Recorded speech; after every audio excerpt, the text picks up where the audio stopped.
नहीं वैष्णवी, किंचित दुखी नहीं है हम, अपितु हर्ष है हमें कि तुम अपने दिव्य उद्देश्य के लिए गई हो। किंतु इस महल का क्या करें? तुम क्या चली गई, इसकी तो कांति ही चली गई। इसका कोना कोना तुम्हारा पता समाचार पूछ रहा है। कैसे समझाएं इन्हें कि अब तुम यहाँ नहीं हो? जहां जाते हैं हर वस्तु तुम्हारी याद दिलाती है। ऐसा लगता है कि अभी कहीं से निकल कर आओगी और हमें पुकारोगी। हमारा शरीर तो यहाँ है, किंतु आत्मा तो तुम ही लेकर चली गई।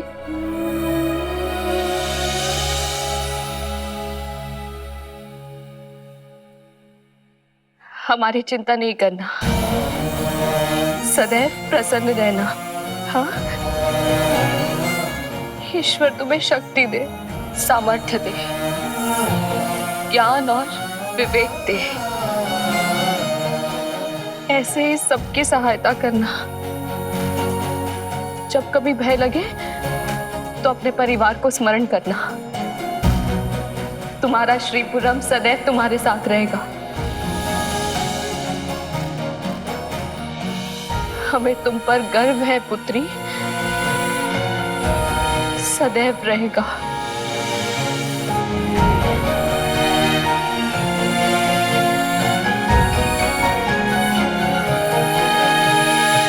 ओम नमो नारायणाय, ओम नमो नारायणाय।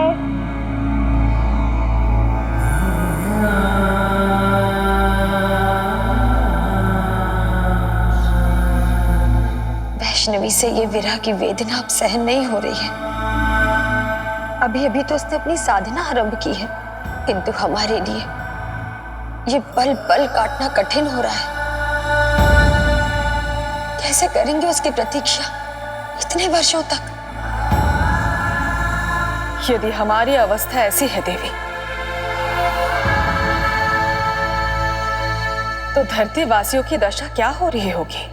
वे कैसे कर पाएंगे प्रतीक्षा? प्रतीक्षा में तो अपार शक्ति होती है देवी। जो बल संयम में है वो यम में भी नहीं। इसलिए मनुष्य को संयम का एक विशेष उपहार प्राप्त हुआ है, और ये बात आपसे अधिक भली भांति और कौन जान सकता है। हमारे नेत्र खुलने की प्रतीक्षा तो आपने वर्षों तक की है, तो प्रतीक्षा के बाद जो हर्ष होता है वो सबसे बड़ा उत्कर्ष होता है। देखिएगा, समय के साथ साथ पृथ्वी पर भी सभी प्रतीक्षा के बल से स्वयं को संबल करेंगे, और वैष्णवी की शक्ति सभी को शक्ति प्रदान करेगी।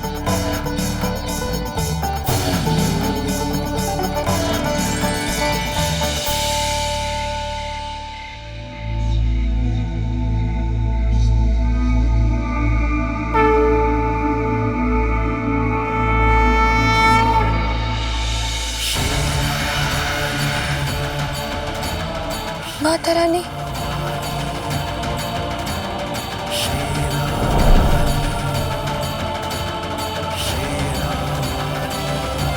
माता रानी, कहाँ हो माता रानी? माता रानी, पुत्री चल, भीतर चलो। कब तक ऐसे बैठी रहोगी तुम? 3 दिवस हो गए भारती, तुमने यहाँ का एक दाना तक ग्रहण नहीं किया। देखिए ना पंडित जी, ना कुछ बोलती है और ना अन्न ग्रहण कर रही। मुझे तो अत्यंत भय लग रहा है। इसका भी समाधान है हमारे पास।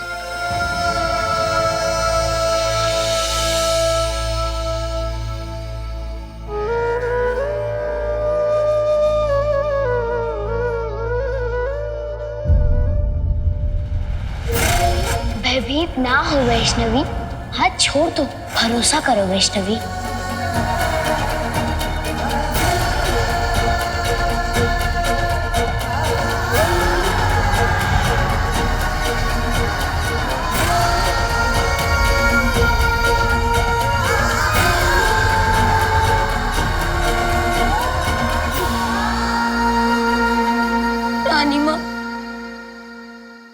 वैष्णवी के बिना मन नहीं लग रहा। रह रहकर उसका ही मुख दिखाई देता है स्मृति पटल पर। रह रहकर उस पर ही ध्यान जाता है। मैं क्या करूं रानी माँ?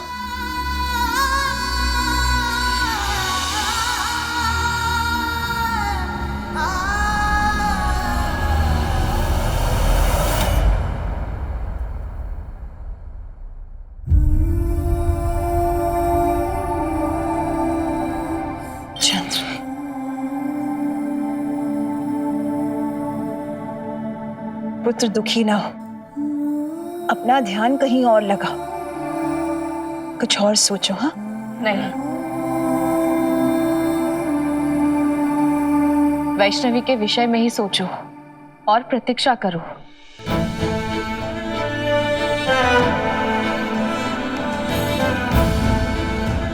और सबसे महत्वपूर्ण बात, मुस्कुराओ और प्रसन्न रहो। वैष्णवी की भी तो यही इच्छा है ना?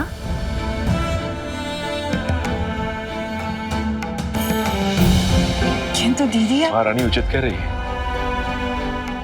जब हम किसी को भुलाने का प्रयत्न करते हैं तो हमें और स्मरण आते हैं, इसलिए सच्चाई को स्वीकार करना ही उचित है। और अब हम सबको इस सच्चाई के साथ ही जीना होगा। हाँ पुत्र, आप सदैव प्रसन्न रहिए और कृपा करके आप सभी भी मुस्कुराइए। क्षमा कीजिए महारानी।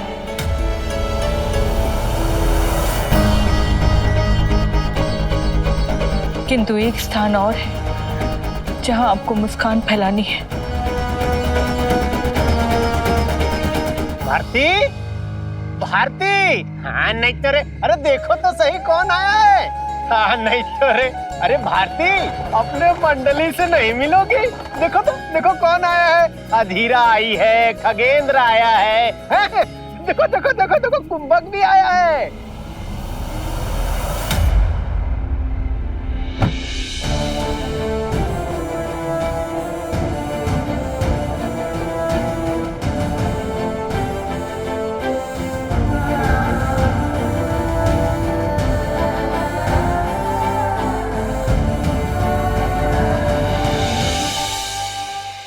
वैष्णवी स्मरण आ रही है ना? हमें भी अत्यंत स्मरण आ रही है, किंतु एक बात तो हम स्मरण ही नहीं कर पा रहे हैं। क्या बोलती थी वैष्णवी? पहले शैलपुत्री, फिर चंद्रघंटा, और फिर आप सही नहीं बोल रही हैं। ब्रह्मचारिणी। अच्छा, ऐसा है? सर्वप्रथम शैलपुत्री, फिर ब्रह्मचारिणी, फिर चंद्रघंटा, यही सुनाती थी ना माता रानी? मुझ में और शक्ति शेष नहीं है। मेरी माता रानी का नाम लीजिए ना, मेरी माता रानी का नाम लीजिए।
संसार का संचार है वैष्णो माता, संसार का निर्माण है वैष्णो माता।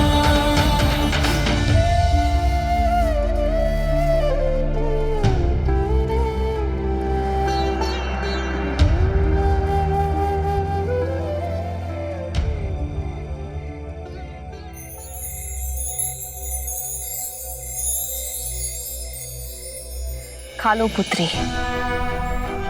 तुम्हारी माता रानी और हमारी पुत्री साधना में है। तुम्हें भोजन करवाएंगे तो लगेगा कि स्वयं अपनी पुत्री को भोजन करवा रहे हैं।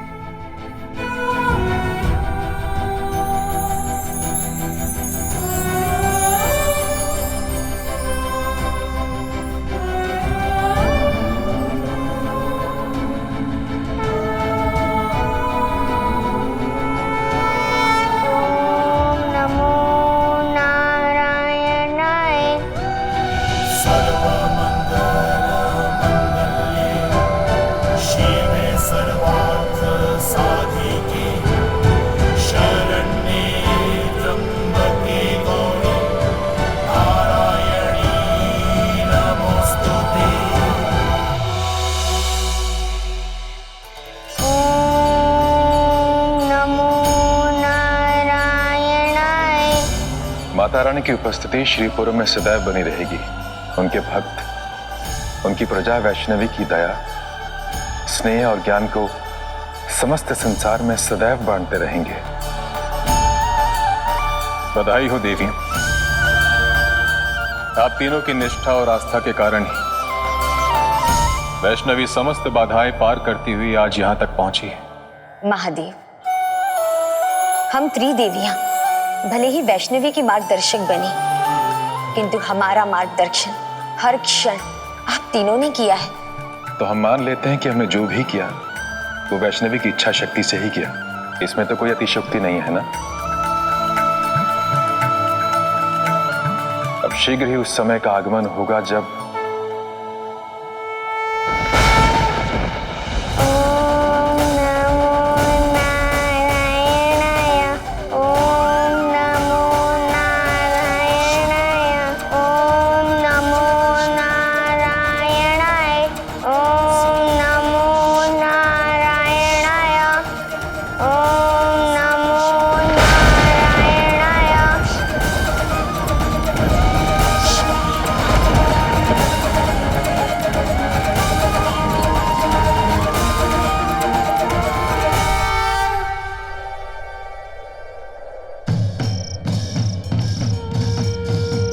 जब वो अपनी साधना पूर्ण करेगी तो संसार को एक नई देवी मिलेगी।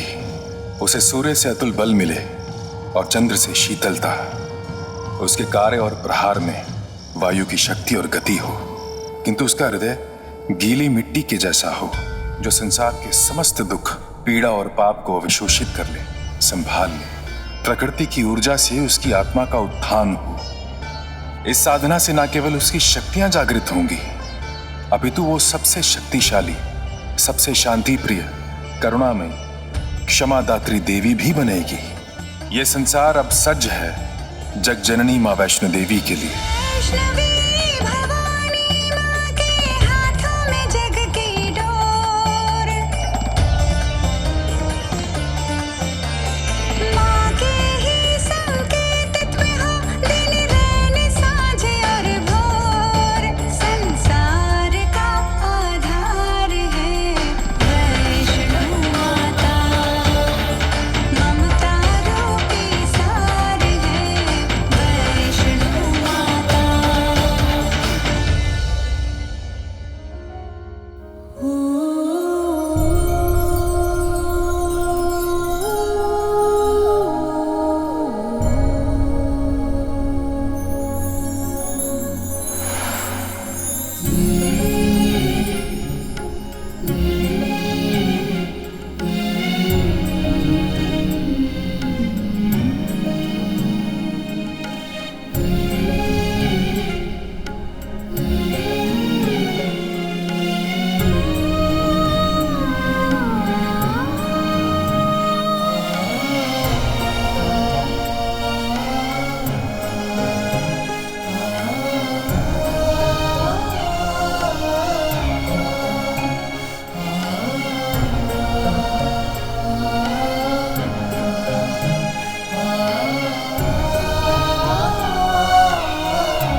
वैष्णवी के साथ व्यतीत किए गए पल सत्य में अत्यंत मनमोहक है देवी। सत्य कहाँ देवी, मस्तिष्क से वो क्षण दूर होने का नाम ही नहीं लेते। नित्य दिन इसी विषय में सोचते रहते हैं। प्रतीत होता है कि हमने उसे जन्म जन्मांतर से नहीं देखा।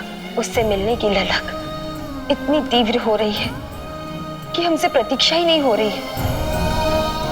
व्याकुल है ये जानने के लिए कि ये संसार उन्हें माता रानी के रूप में कब दिखेंगे।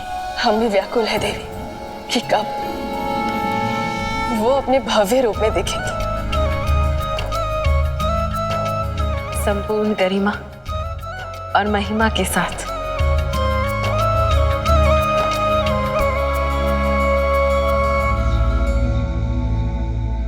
किंतु ऐसा कैसे संभव है महादेव? अभी तो वो घड़ी आई भी नहीं। ब्रह्मदेव, इस बात का भान तो हम सबको था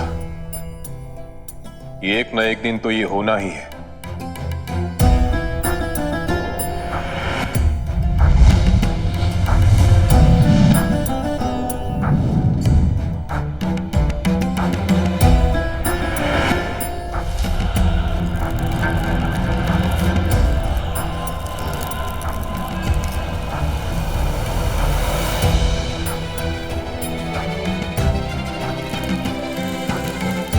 अविश्वसनीय किंतु सत्य। वो शीघ्र मुक्त हो जाएगा, तो अब हम क्या करें? ये हमारा नहीं, अभी तो उसका युद्ध है। वही संभालेगी इसे। किंतु कब?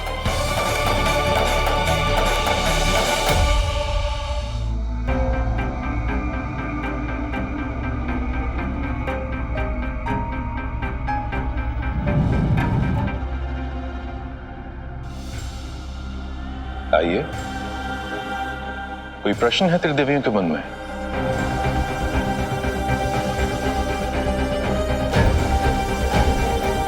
प्रतीत होता है कि हमारा और महादेव का प्रश्न एक ही है।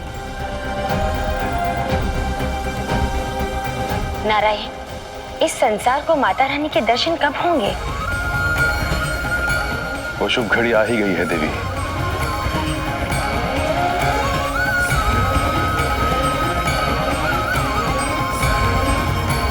जब इस संसार को उसकी माता रानी का पता चलेगा। इस संसार ने जिस देवी की कामना की थी, वैष्णवी ने वो स्वरूप धारण कर लिया है। वैष्णवी ने अपनी दिव्य शक्तियों को जागृत कर लिया है। उसकी साधना अब संपूर्ण होने ही वाली है।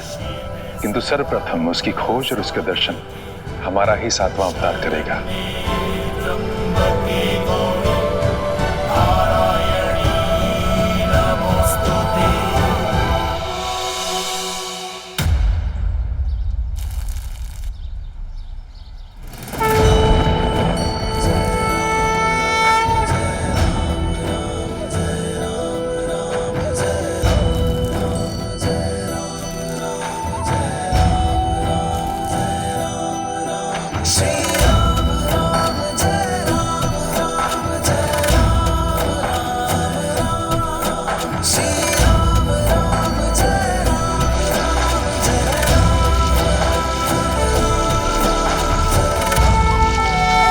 मर्यादा पुरुषोत्तम श्री राम